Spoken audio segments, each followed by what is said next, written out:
शरीराचं पोषण जे आहे ते आपल्या वयाच्या 100व्या वर्षापर्यंत होत असतं. म्हणजे आपल्याकडे हा फार मोठा गैरसमज आहे की झीज झाल्यावर ती भरूनच येत नाही. म्हणजे तो जिमचा ट्रेनर सांगितला की हा डब्बा प्रोटीनचा चांगला असतो आणि हा खाल्ला तर तुझं मसल्स बनतं, असं काहीतरी त्यांना सांगितलं जातं. सांधे झिजणे किंवा सांध्यांची ताकद कमी होणे किंवा गादी झिजणे किंवा सांध्यांच्या ठिकाणचं तेल कमी होणं हे आता 20-25व्या वर्षी सुद्धा दिसायला लागले. कंबर लचकते, मान लचकते, अशा लोकांनी विशेषताने लक्ष ठेवावं की आपल्या शरीरात स्निग्धपणा कुठेतरी कमी पडतो. एक माझा पेशंट होता, तो असा जिम मध्ये गेला आणि जिम मध्ये वर्कआउट करताना त्याला अचानक तो खाली कोसळला. लिंबू पाणी काय करतं तर शरीरातलं तेल कमी करतं.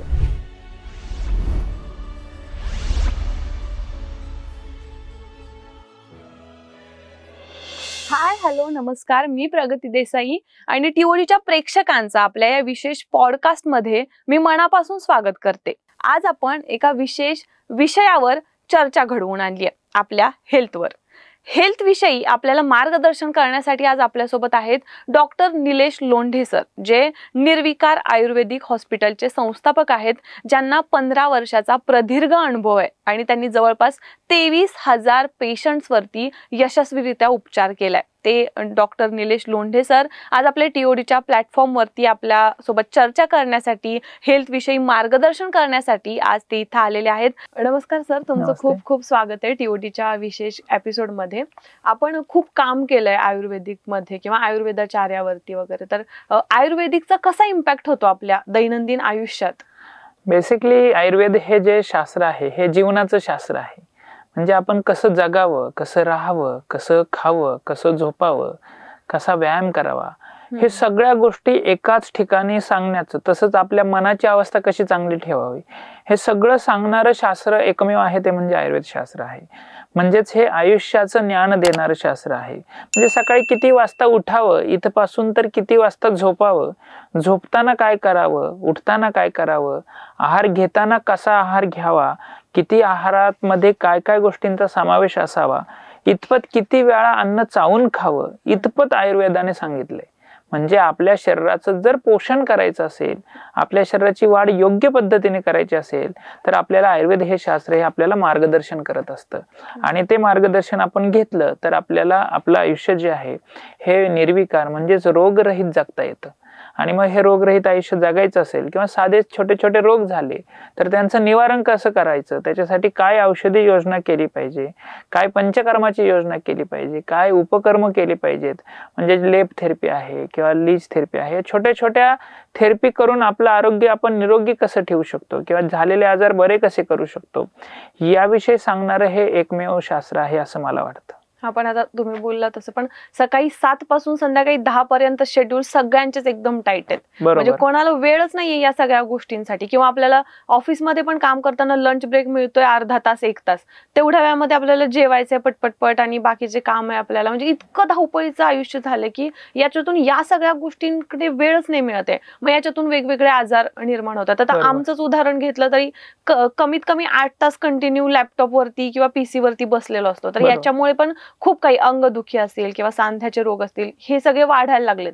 तर याच्यावरती काय प्रिकॉशन्स घेतले पाहिजेत? निश्चितच बेसिकली धावपळीचं आयुष्य आहे, सर्वांना काम तर करावंच लागणार आहे. म्हणजे असं काय होणार नाहीये की बाबा तुमचा मनका दुखतोय मग तुम्ही नाही 4 तासच काम करा आणि तुम्हाला 8 तासाचा पगार मिळेल, असं तर काही होणार नाही. कारण ही आत्ताची जी आपण विकसनशील देशामध्ये आहोत, म्हणजे आपण अजूनही विकसित देशामध्ये नाही. ज्यावेळेस आपण विकसनशील देशामध्ये असतो त्यावेळेस काम ही आपली प्रायोरिटी असते, याला दुसरा काही पर्याय नाही. पण ही कामाची प्रायोरिटी देत असताना आपण त्या काम करण्यासाठी कॅपेबल आहोत का, मी असं म्हणतोय नॉलेज नुसार फक्त नाही, आपल्या शारीरिक दृष्ट्या पण कॅपेबिलिटी असायला पाहिजे. म्हणजे आज तुम्ही 10 तास 12 तास काम करताय, मान्य आहे आम्हाला, पण हे मान्य करत असताना तुम्ही ते 12 तास बसण्याची क्षमता तुमच्यामध्ये आहे का याचा तुम्ही विचार केला पाहिजे, एक भाग.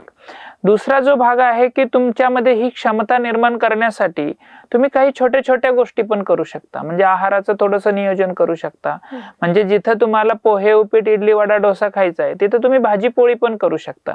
म्हणजे आज तुमच्याकडे पैसा आहे पण तुमच्याकडं एक आरोग्यासाठी लागणारी दिशा नाही असं आम्हाला बऱ्याच वेळा दिसतं. म्हणजे प्रत्येकाच्या घरी मेड येत असते, सकाळी येऊन ती स्वयंपाक करून जात असते. असे आम्ही अनेक पेशंट्स मध्ये बघतो. फक्त त्या मेडनी स्वयंपाक काय करायचा आहे हे मात्र आपण सांगताना तिला विसरतो, किंवा त्या मेडनी काय स्वयंपाक करून आपल्याला द्यायचा आहे हे ज्यावेळेस आपण विसरतो आणि त्यावेळेस ज्यावेळेस जिथं आपण भाजी पोळीला काहीतरी वेगळे पर्याय द्यायला लागतो, किंवा हलकासा तुमच्याकडं व्यायामाला खूप वेळ लागतो, जिमसाठी 2 तास वेगळे काढायला लागतात, त्यासाठी अर्धा तास प्रवास करायला लागतो, असं खरं तर नाही हो. म्हणजे त्याच्यासाठी सिंपलसे साधे योगासनं आहेत. जर तुम्ही साधे तुमच्या वया एवढे योगासनं म्हणजे सूर्यनमस्कार करू शकलात तरी सुद्धा मोर दॅन सफिशियंट आहे. म्हणजे तुम्हाला खूप वेळ लागणार नाही. जर आपण खरोखर टाइम लावून जर करायचं म्हटलं तर 30 सेकंदांमध्ये एक सूर्यनमस्कार होतो. म्हणजे तुम्हाला जर 12 सूर्यनमस्कार घालायचे असतील तर 6 मिनिटं पुरेसे येतो. फक्त आपण काय करतोय की ह्या 6 मिनिटं ती मला द्यायचीत का, आणि मी ती देणार आहे का, मी त्या पद्धतीने देणार आहेत का, तर हेच विचार आपण करत नाही. म्हणजे तुमचं जॉब खरं तर तुमचा बरेचसे माझ्याकडे रुग्ण येतात त्यांचा 6-7 वाजता जॉब संपत असतो, पण ते जेवतात 10-11 वाजता, झोपतात 1-2 वाजता. म्हणजे मी त्यांना असं विचारतो की तुम्हाला खरोखर तुमच्या कामाच्या संदर्भात जागायला लागतंय का, तर त्याच्यातल्या काही लोकांचं उत्तर नाही असं असतं. म्हणजे कामाच्या संदर्भात नाही जागायला लागत, पण मग आम्हाला नेटफ्लिक्स बघायचं असतं, आम्हाला IPL बघायची असते, आम्हाला वेब सिरीज बघायची असते, आणि हे सगळं आम्हाला त्या वर्किंग डेज मध्येच करायचं असतं. आणि मग ते करत असता तर तुम्ही जे 11-12 वाजेपर्यंत जेवणाला उशीर करताय, त्याच्यानंतर झोपण्याला उशीर करताय, आणि मग तुम्हाला सकाळी तुम्ही जर 12-1 वाजता झोपणार असेल तर सकाळी लवकर जाग येण्याची काही सुतराम शक्यता नाही. आणि मग ती जाग येऊन परत तुम्ही योगासनं करणार नसेल, जिमच्या पाठीमागे धावणार असेल, रात्री 11-12 वाजता जिम करणारे लोक आम्ही बघितलीत. आम्ही त्यांना सांगितलं असं नका करू. तुमच्याकडे रात्री 11-12 वाजता जायला वेळ आहे ना, त्याच्याऐवजी तुम्ही काय करा, एक 9-10 वाजता जेवणाचा, म्हणजे जेवढं लवकर, 8 वाजता तर एकदम आयडियल वेळ आहे, थोडंसं लवकर जेवणाचा प्रयत्न करा, लवकर झोपण्याचा प्रयत्न करा, आणि सकाळी उठून जिम न करता साधी योगासनं करा. शरीराला खूप नाही लागत हो काही, त्याला फक्त लवचिकता लागते. म्हणजे प्रत्येक स्नायूमध्ये आकुंचन आणि प्रसरण ही क्रिया झाली पाहिजे. म्हणजे आपल्या हाताचे जर बघितलं तर हाताचं आकुंचन प्रसरण, मानेचं आकुंचन प्रसरण, आणि एवढं तुम्ही केलं तर ते तुम्हाला दिवसभर 10 ते 12 तास तुम्ही बसण्याची, काम करण्याची क्षमता देते एवढ्या बदल्यात. कोण असं आहे मला सांगा की जे 6 मिनिटाच्या किंवा 8 मिनिटाच्या वर्कआउट मध्ये तुम्हाला 12 ते 14 तासाची क्षमता देतं? कोणच नाही. फक्त तुम्ही त्याच्याकडं त्या दिशेने बघितलं पाहिजे, त्या दिशेने विचार केला पाहिजे, तर तुम्हाला आरोग्य मिळू शकेल. आणि तुम्ही सांगितलेला पॉइंट खरं महत्वाचं आहे, कारण प्रत्येक वेळेला आपल्याला हेल्थ आपल्याला चांगली ठेवायची असं जेव्हा रिअलाइज होतं तेव्हा प्रत्येकाच्या डोक्यात एकच विचार, जिम लावली पाहिजे, जिम जॉईन केली पाहिजे. तर जिमकडे खूप ओढ चालली आता युथची, आणि कदाचित याच्यामुळे कुठेतरी संधिवात जास्त प्रमाणात वाढतोय का, असं कुठेतरी चर्चा आता चालली आहे की संधिवात वाढला, संधिवाताचे रुग्ण जास्त वाढलेत, तर हे कशामुळं? निश्चितच मला सांगायला काही केसेस आवडतील. एक माझा पेशंट्स होता, तो असा जिम मध्ये गेला आणि जिम मध्ये वर्कआउट करताना त्याला अचानक तो खाली कोसळला.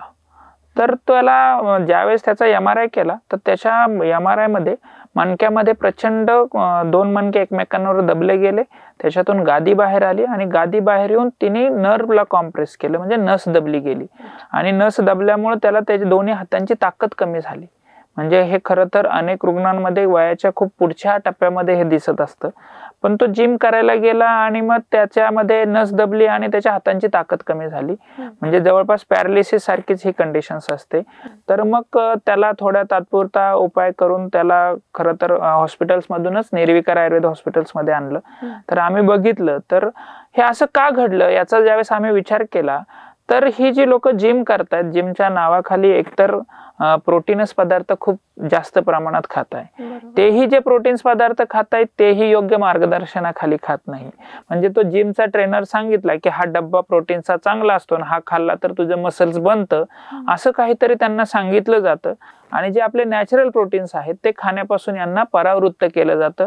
त्यांच्या डोक्यात एवढंच भिनवलं जातं की बाबा हा डब्बा म्हणजेच तुझं प्रोटीन आहे, आणि हे प्रोटीन खाल्लं तरच तू जिम करू शकणार आहे. पूर्वीच्या काळात जर आपण बघितलं तर मला वाटतं छान छान मल्ल होते, छान छान कुस्ती करणारी लोक होते, छान क्षमता असणारी लोक होते, मग ही थोडी प्रोटीन्स खात होते, हे थोडे प्रोटीन्स पावडर खात होते. त्यांचं दूध तुपाचं शरीर असं म्हटलं जायचं, किंवा दूध तूप ड्रायफ्रुट्स, किंवा दूध तूप तिळाचे लाडू असतील, शेंगदाण्याचे लाडू असतील, उडदाचा माडगा असेल, तर हे सगळं खाऊन ही लोक प्रोटीन्स घ्यायची.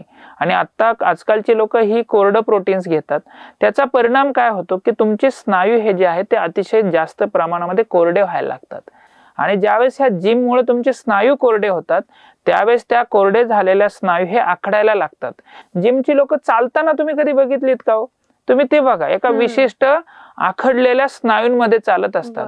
आपण ज्यावेळेस जिम्नॅस्टिकची लोक बघतो त्यांच्यामध्ये, किंवा योगासनाची लोक बघतो त्यांच्यामध्ये जी फ्लेक्झिबिलिटी असते ना, ती ह्या जिमच्या लोकांमध्ये कधीच नसते. बरोबर. म्हणजे यांचे सगळे स्नायू आखडलेले असतात.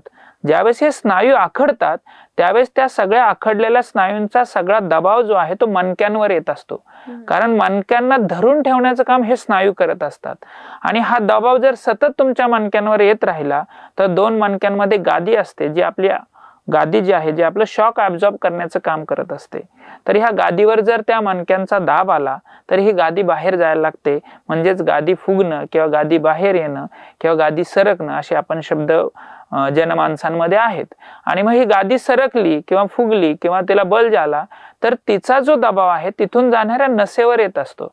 आपल्या मणक्यापासून, आपल्या मेंदूपासून तर आपल्या कमरेपर्यंत एक नसांचं जाळं जात असतं. आणि हे सगळं आपल्याला कंट्रोल करत असतं. म्हणजे आपल्या हालचाली असतील, आपल्या वेदना असतील, संवेदना असतील. तर मग ही जी गादी बाहेर आलेली असते ती गादी काय करते तर त्या नसेला दाबते. आणि नसेला दाबून मग मुंग्या येणं, बधीर होणं, जड पडणं, ताकद कमी होणं, वेदना होणं, ही लक्षणं निर्माण होतात. म्हणजे त्या जिम पासून सुरू झालेला प्रवास कधी त्या नस दाबण्यापर्यंत जातो हे अनेक लोकांना कळतच नाही. म्हणजे ही गोष्ट एका दिवसात तर होणार नाही. याची सुरुवात होते की काही लोकांना अचानक असं पण होतं ना की काहींना अचानक नस दबली किंवा काय, किंवा असं नसतं का की त्या आधीपासूनच सुरू झालेलं असतं? निश्चित हे अचानक कधीच होत नाही कोणतीही गोष्ट. त्याची सुरुवात कुठेतरी अगोदरच झालेली असते. आणि ज्या वेळेस आपल्या शरीराची क्षमता आहे, म्हणजे आपल्या नसेची पण क्षमता आहे, म्हणजे ते तुम्हाला सुरुवातीला फक्त काही प्रमाणात वेदना निर्माण करेल. आता अनेक रुग्ण माझ्याकडे येतात, नाही मी जर लॅपटॉप 5 तास वापरला ना तरच मला त्रास होतो, मी जर तो 4 तास वापरला ना तर मला त्रास होत नाही. याचा अर्थ काय की तुमच्या शरीराची जी क्षमता आहे, जी पूर्वी 5 तास होती, पूर्वी जी 5 तास होती ती आता ती नाही राहिलेली, आता ती 4 तासावर आली. म्हणजेच काय तर तुमच्या ज्या स्नायूंची, नसांची, मणक्याची जी क्षमता आहे ती कंपॅरेटिव्हली कमी व्हायला लागली. उद्या ती 3 तासावर येईल, 2 तासावर येईल, 1 तासावर येईल. जर तुम्ही त्या मणक्यांचं, स्नायूंचं, नसांचं पोषण केलं नाही तर ही क्षमता तुमची कमी कमी होत जाणार आहे. आणि मग तुम्हाला काही न करता सुद्धा मुंग्या यायला लागतील, काही न करता सुद्धा वेदना व्हायला लागतील, काही न करता सुद्धा तुम्हाला हातांची ताकद कमी झाल्यासारखं वाटेल. म्हणजे हे तर एका दिवसात नाही घडलं. तुमची क्षमता हळूहळू कमी झाली, हे तुमच्या फक्त प्रकर्षाने लक्षात आलं नाही एवढंच. मग आता हे सगळं नस वगैरे दबणं आणि संधिवात हे दोन्ही आजार वेगळे आहेत की हे एकच आहेत? नाही, संधिवात थोडासा वेगळा आजार आहे. नस दबणं हा एक प्रकार त्याचा असू शकतो. संधिवात म्हणजे काय की वयोमानानुसार किंवा वयाच्या पूर्वी सुद्धा, म्हणजे आता आमच्याकडे तर सांधे झिजणे किंवा सांध्यांची ताकद कमी होणे किंवा गादी झिजणे किंवा सांध्यांच्या ठिकाणचं तेल कमी होणं हे आता 20-25व्या वर्षी सुद्धा दिसायला लागले. म्हणजे हा पूर्वी जो 40, 45, 50 नंतर जो आजार दिसायचा, जो सांधे झिजण्याशी संबंधित आहे, संधिवाताशी संबंधित आहे, आमच्याकडे 20-25 वर्षाच्या मुलांचे किंवा मुलींचे एक्सरे आहेत ज्याच्यामध्ये त्यांचे गुडघे झिजायला लागले, ज्याच्यामध्ये त्यांचे सांधे झिजायला लागले. कारण काय तर त्यांचं कारण बघितलं तर आहाराचं नियोजनच नाही. म्हणजे काय खातायत, कधी खातायत, कसं खातायत याचं काहीच नियोजन नाही. मग पोषण कुठून होणार? आणि जर पोषणच होणार नसेल तर मग झीज ही आरली होणारच आहे. आणि मग त्या झिजेला संधिवात असं म्हटलं. सर, जिम रात्री करणं योग्य की सकाळी करणं योग्य? फायद्याचं कधी आहे? बेसिकली पहिलं म्हणजे दिवस जसा उगवतो तसं आपल्या शरीराला ऊर्जा मिळत असते आणि दिवस जसा मावळतो तसं शरीर विश्रांतीची अपेक्षा करत असतं. जर तुम्ही ह्या विश्रांतीच्या काळामध्ये परत शरीरावर ताण तयार करणार असाल, परत मनावर ताण तयार करणार असाल तर तुम्हाला त्या जिमचा फायदा व्हायच्या ऐवजी तोटा होताना दिसतो. कारण तुमचं शरीर आता रेस्ट मागतंय, आराम मागतंय आणि तुम्ही शरीराला परत पळवताय. त्याच्यामुळे तुम्ही त्या रेस्टच्या काळामध्ये रेस्टच घेतली पाहिजे. आणि सकाळी ज्यावेळेस तुम्ही पूर्ण रेस्ट घेतलेली असते त्यावेळेस शरीरामध्ये ऊर्जा तयार करण्यासाठी किंवा ऊर्जा वाढवण्यासाठी तुम्ही सकाळी व्यायाम केला पाहिजे. आता वेळ हा फार लोकांचा कन्स्ट्रिक्ट आहे, बाबा सकाळी वेळच मिळत नाही, अशी लोकांची फार मोठी समस्या आहे. खरं तर व्यायामासाठी जिमची गरज आहे का, की त्याच्याऐवजी योगासनाने पण सफिशियंट होईल? तर आज आपण अख्ख्या जगामध्ये एकमेव प्रकार घेऊन जाऊ शकलो तो म्हणजे योग. म्हणजे तुम्ही आंतरराष्ट्रीय योगा दिवस आता 21 जूनला येतोय, सगळे सेलिब्रेट करणार आहात. आपले पंतप्रधान माननीय नरेंद्र मोदी हे स्वतः योग करतात, किंवा अनेक योगाचार्य आहेत ज्यांचं आरोग्य हे फार छान चांगलं राहिलेलं आहे. त्याचा अर्थ योग हा तुम्हाला सर्वांगीण व्यायाम आहे, त्याच्यापेक्षा अधिक काही करण्याची गरज नाही. 30 सेकंदामध्ये एक सूर्यनमस्कार होतो. तुम्ही सुरुवातीला 12 जरी सूर्यनमस्कार घातले, म्हणजे 6 मिनिटं वेळ जर तुम्ही सकाळी देऊ शकला तरी सुद्धा तुमच्या शरीरामध्ये ऊर्जा ही तयार होत जाणार आहे. याच्यापेक्षा अधिक व्यायाम करण्याची गरज नाही. एवढ्या व्यायामाने तुमच्याला शरीर आणि मन हे दोन्ही स्वास्थ्य लाभायला मदत मिळेल. पण एक गैरसमज आहे लोकांमध्ये मग कदाचित, की बाबा खूप कष्ट केलंय, खूप बाबा बॉडीने स्ट्रगल केलंय तेव्हाच हाडांची झीज होते वगैरे.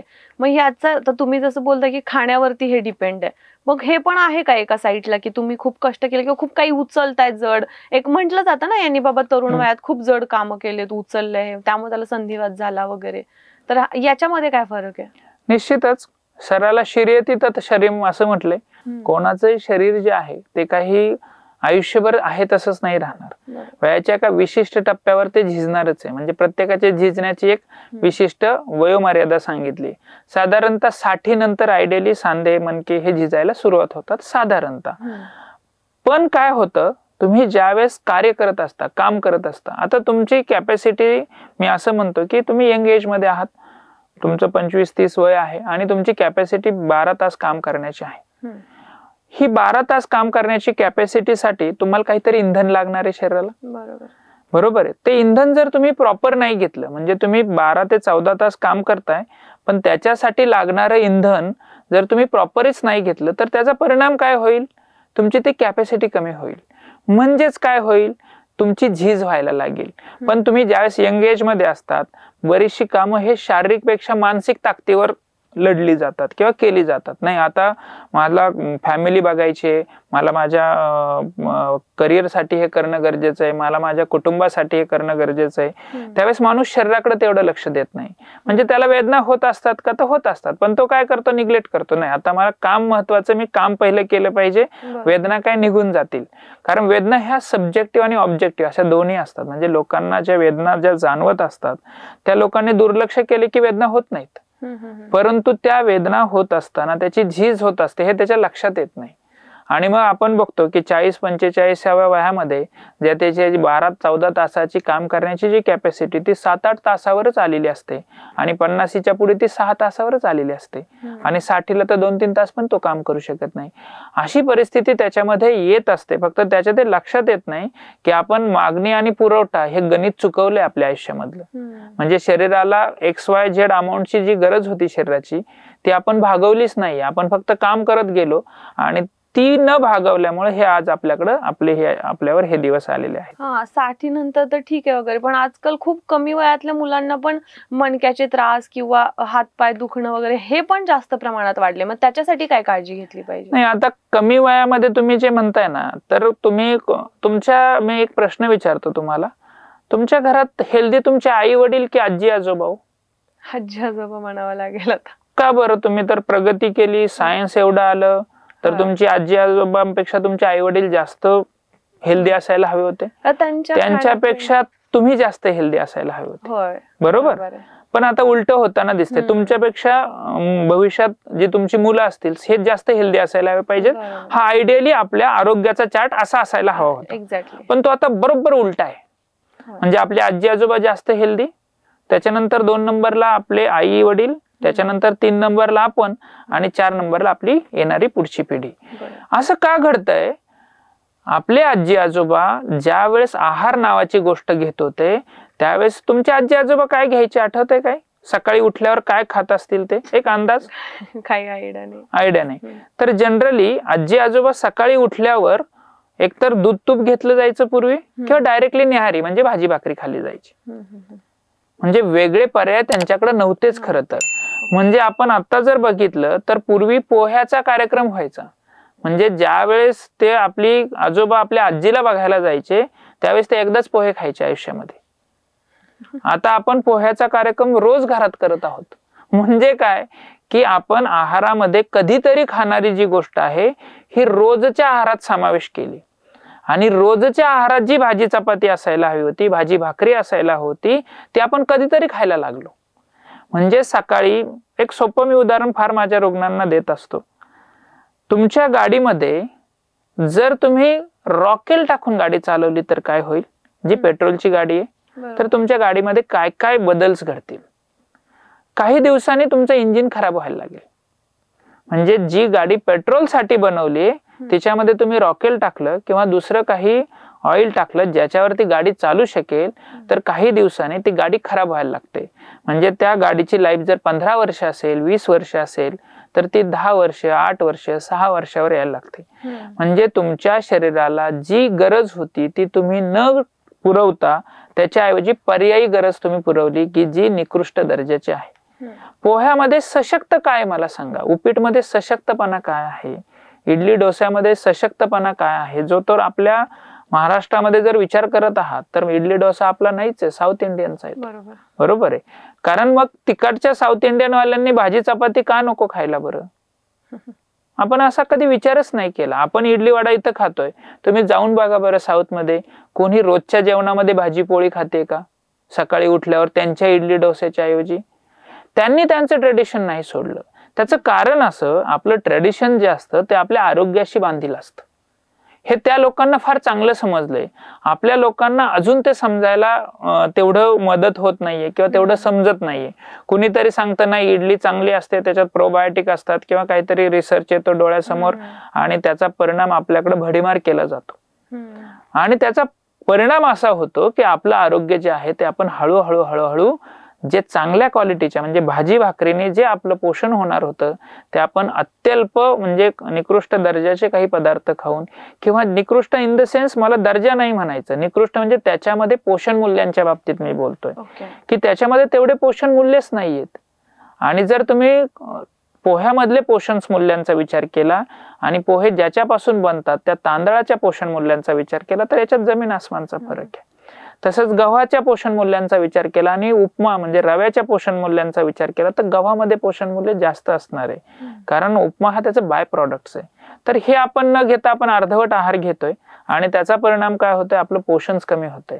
लहान मुलांमध्ये तर याचं अति प्रमाण आहे, त्याच्यामुळे त्यांचं ज्या वयामध्ये पोषण व्हायला हवं ते पोषणच होत नाही. आणि मग त्यांचं आपण म्हणतो की लहानपणामध्ये, आता लहान मुलांमध्ये आम्ही बघतोय ते तूपच खात नाहीत.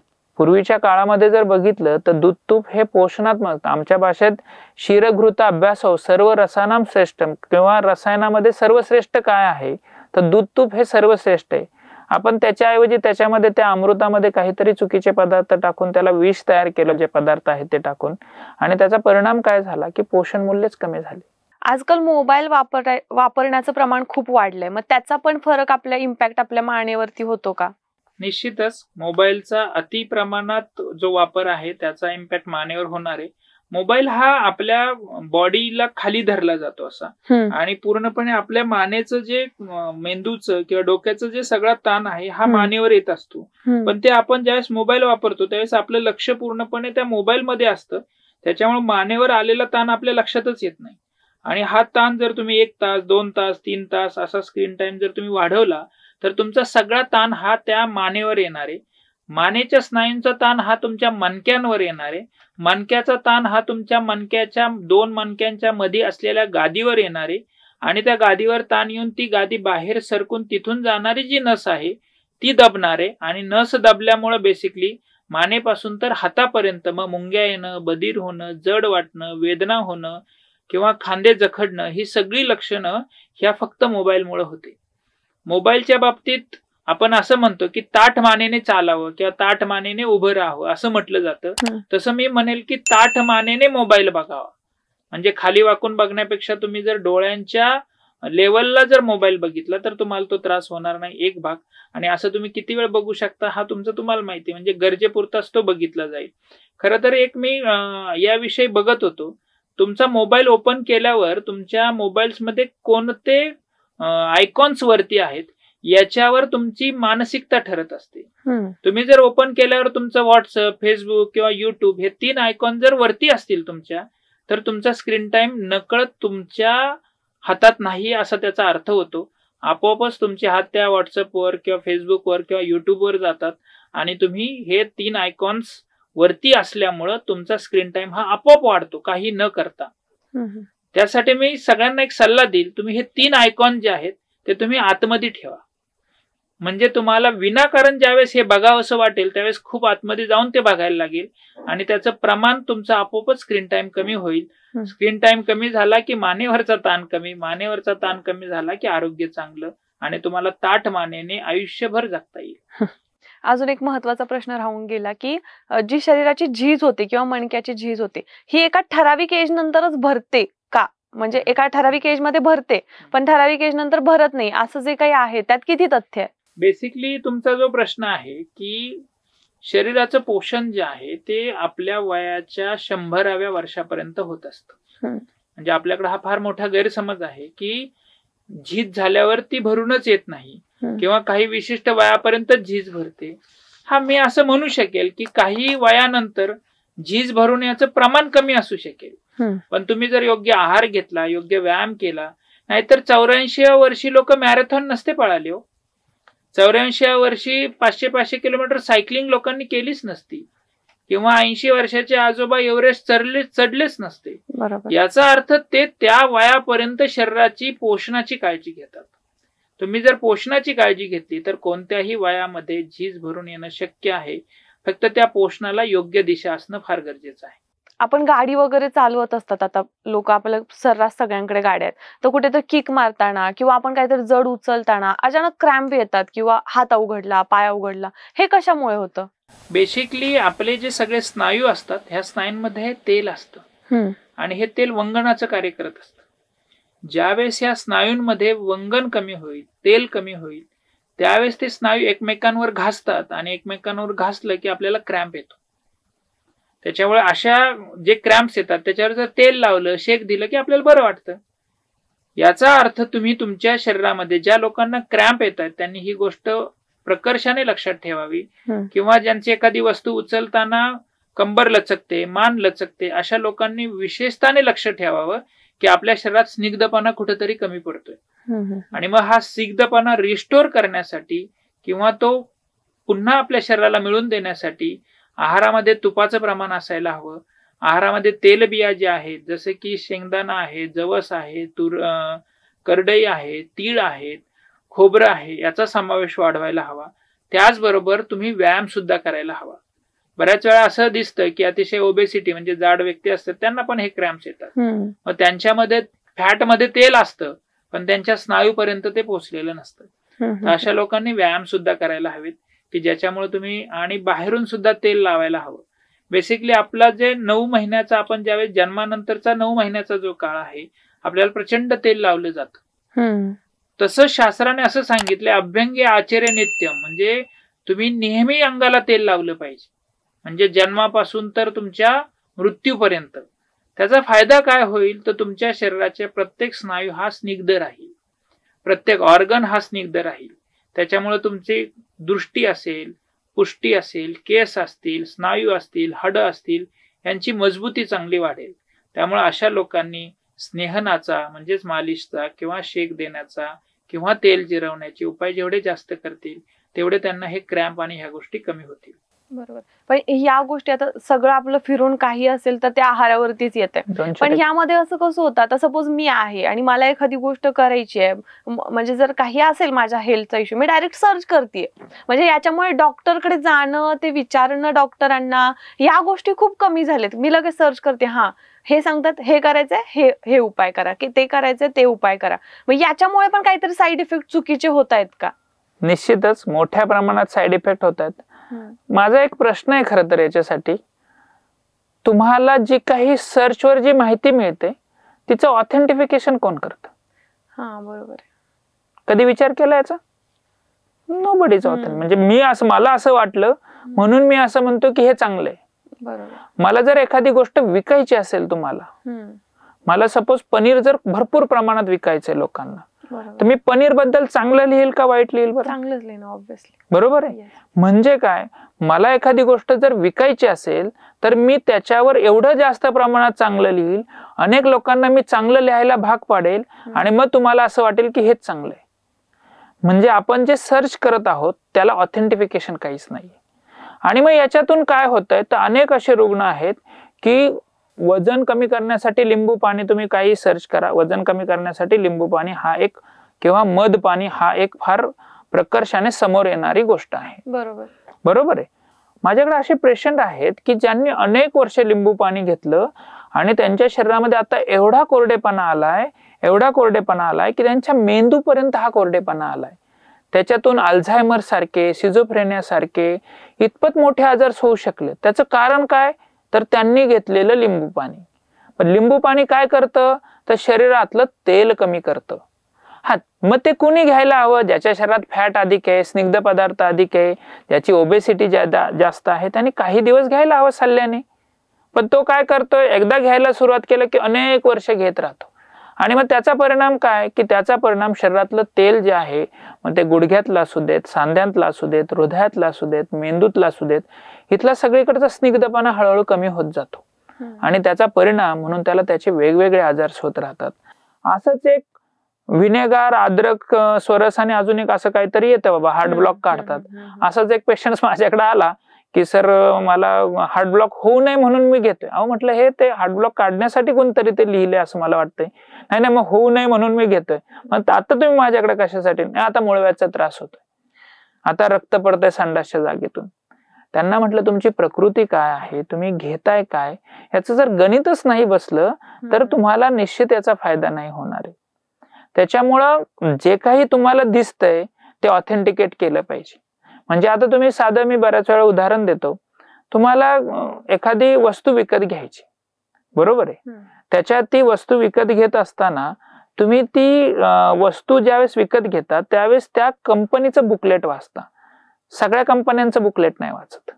बरोबर आहे. म्हणजे त्या वस्तूची काळजी कशी घ्यायची, ती वस्तू कोणत्या एम्पेअरला वापरायची, ती ज्यावेळेस बिघडते आणि आपण जर हे बुकलेट वाचलेलं नसलं किंवा त्याविषयी माहिती घेतलेली नसते आणि ती वस्तू आपल्याकडून बिघडते, त्यावेळेस तो जो इंजिनियर येतो आणि तो आपल्याला सांगतो की सर तुम्ही हे चुकीच्या पद्धतीने वापरल्यामुळं हे खराब झालं, आता मी तुम्हाला रिपेअर करून देतो, पण तुम्ही त्याची पद्धत मात्र योग्य पद्धतीने वापरा तुम्ही, म्हणजे तुमची ती वस्तू योग्य, तिला जे आयुष्य दिलंय, जे काही 10 वर्ष, 15 वर्ष, 20 वर्ष, तेवढं ती व्यवस्थित काम करू शकेल किंवा त्यापेक्षा सुद्धा जास्त आयुष्य देऊ शकेल. मग हे शरीराच्या बाबतीमध्ये, आरोग्याच्या बाबतीचं बुकलेट कोण आहे? त्याचं बुकलेट आहे आयुर्वेद. आणि त्याच्यासाठीच शिक्षण आम्हाला 5.5 वर्ष आमची बेसिक शिक्षण, त्याच्याबरोबर 3 वर्षाचं आमचं एमडीचं शिक्षण, म्हणजे जवळपास 8.5 वर्ष आम्हाला हे बुकलेट शिकवलं जातं माणसाचं आरोग्य व्यवस्थित ठेवण्यासाठीच.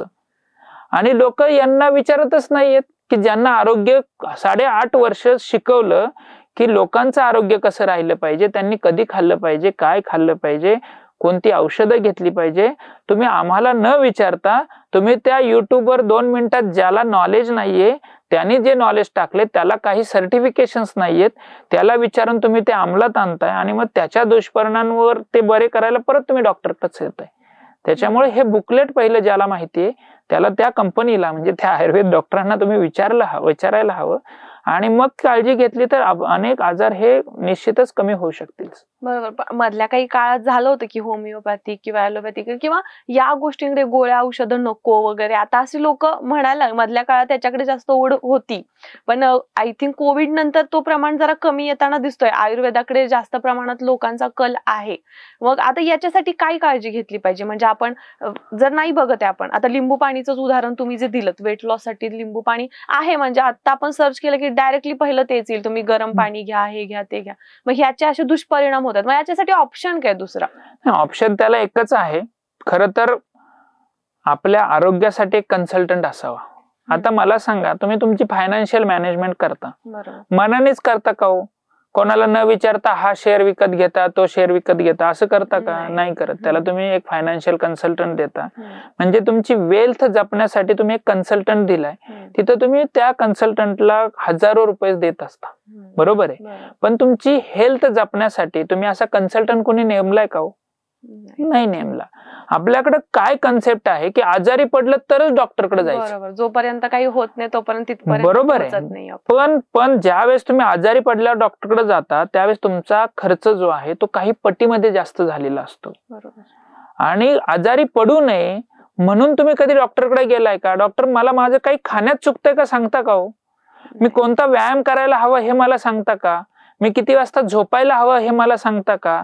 मी माझं मानसिक स्वास्थ्य जपण्यासाठी ओंकार करू, मेडिटेशन्स करू, विश्व प्रार्थना करू की अजून काही वेगळं करू की ज्याने मला माझं मानसिक स्वास्थ्य जपता येईल? मी सकाळी उठल्यावर नाश्त्याला पोहे, उपीट, इडली, वडा खाऊ की भाजी पोळी खाऊ? असे विचारायला किती लोक येतात, तर त्याचं उत्तर फार कमी आहे. म्हणजे आपल्याकडं जर आरोग्य जपण्यासाठीचे कन्सल्टंट्स ऑलरेडी उपलब्ध असताना सुद्धा आपण त्यांची मदत घेत नाहीत. आणि किती फी हो ह्या डॉक्टरांची? माझी तर 350 रुपये कन्सल्टिंग फी आहे, कोणाची 500 रुपये असेल.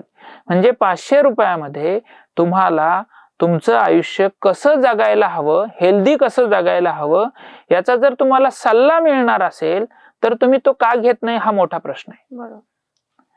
तर माझं असं मत आहे की सर्व लोकांना आव्हान आहे, लोकांनी एक सल्ला घ्यावं की मी कसं राहिलं पाहिजे, मी कसं खाल्लं पाहिजे, मी काय खाल्लं पाहिजे. Thank you sir. तुम्ही खूप खूप म्हणजे मार्गदर्शन केलं की आपल्या हेल्थ पासून अगदी जन्मलेल्या बाळापासून आपण किती वर्षापर्यंत काय काळजी घेतली पाहिजे याबद्दल खूप छान मार्गदर्शन सर तुम्ही केलं. तुम्ही आमच्या टीओडीच्या प्रेक्षकांना हेल्थच्या बाबतीत एक काय सल्ला देऊ शकता? खूप सोपं आहे आयुष्य, खरं तर त्याला सोपं करा, खूप अवघडात जाऊ नका. सकाळी उठल्यावर तुमच्या वया एवढे सूर्यनमस्कार करायचे. सुरुवातीला एका सूर्यनमस्कारापासून सुरुवात करा. त्याच्यानंतर भूक लागल्यावर भाजी पोळी, डाळ भात, चमच्याभर तूप खायचा प्रयत्न करा. दुपारी थोडंसं हलकं खा. 5 वाजता काळे मनुके, खजूर, अंजीर असं खा. आणि रात्री भाजी भाकरी खा. जेवढं शक्य होईल तेवढं लवकर झोपा, लवकर उठा. याने तुमचं आरोग्य निरोगी राहील. आणि जर तुमच्या आजार काही असतील तर ते बरे करण्यासाठी आयुर्वेदाची मदत घ्या. त्याच्या मदतीने तुम्हाला अपुनर्भव म्हणजे पुन्हा आजार होणार नाहीत आणि आजार लवकर बरं व्हायला मदत होईल. ओके सर, निश्चित. धन्यवाद सर, तुम्ही वेळात वेळ काढून आलात त्याबद्दल. आमच्या टीओडीच्या पूर्ण ग्रुप कडून तुम्हाला मनापासून धन्यवाद.